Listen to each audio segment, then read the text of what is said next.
Daily. Taste the Daily. மாவட்டம் சுங்காசத்திரம் அருகே Samsung India தொழிற்சாலை அமைந்துள்ளது. இங்கு நிரந்தர மற்றும் ஒப்பந்த பணியாளர்கள் என 3000க்கும் மேற்பட்ட பணியாளர்கள் பணியாற்றி வருகின்றனர். இங்கு பணியாற்றும் நிரந்தர பணியாளர்கள் CITU தொழிற்சங்க அங்கீகாரம் மற்றும் ஊதிய உள்ளிட்ட கோரிக்கைகளை வலியுறுத்தி கடந்த ஆண்டு செப்டம்பர் மாதம் 30 நாட்களுக்கு மேலாக தொடர் போராட்டத்தில் ஈடுபட்டனர். இந்த நிலையில் தொழிற்சங்க பதிவு செய்யாத தொழிலாளர் நலத்துறையை கண்டித்து நீதிமன்றத்தில் வழக்கு தொடர்ந்த நிலையில் கடந்த மாதம் 27ஆம் தேதி CITU தொழிற்சங்கம் பதிவு செய்யப்பட்டது.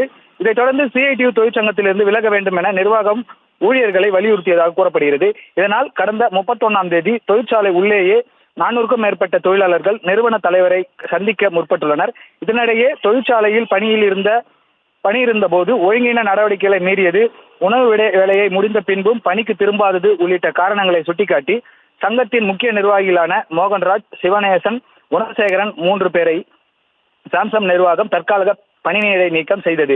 இதனால் அதிருப்தி அடைந்த தொழிலாளர்கள் பணிகளை புறக்கணித்து தற்போது உள்ளிருப்பு போராட்டத்தில் ஈடுபட முடிவெடுத்துள்ளனர். அதனைத் தொடர்ந்து தற்போது CITU தொழிற்சங்கத்தில் உள்ள சாம்சங் தொழிலாளர்கள் 500க்கும் மேற்பட்டோர் உள்ளிருப்பு போராட்டத்தில் ஈடுபட்டு வருகின்றனர். இதனால் தற்போது சாம்சங் நிறுவன வளாகத்தில் பரபரப்பு நிலவி வருகிறது. காஞ்சிபுரம் மாவட்டம் சுங்குவார் சத்திரத்தில் உள்ள சாம்சங் தொழிற்சாலையில் உள்ள CITU தொழிற்சங்க நிர்வாகிகளை நிர்பந்தப்படுத்தி சங்கத்திலிருந்து விடுவித்துக் கொள்வதாக கடிதத்தில் கையெழுத்து வாங்குவதாகவும் கையொப்பமிட மறுத்த நிர்வாகிகள் 3 பேர் சஸ்பெண்ட் செய்யப்பட்டுள்ளதாக புகார் எழுந்துள்ளது. விவரங்களை வழங்கியமைக்கு நன்றி பாலா.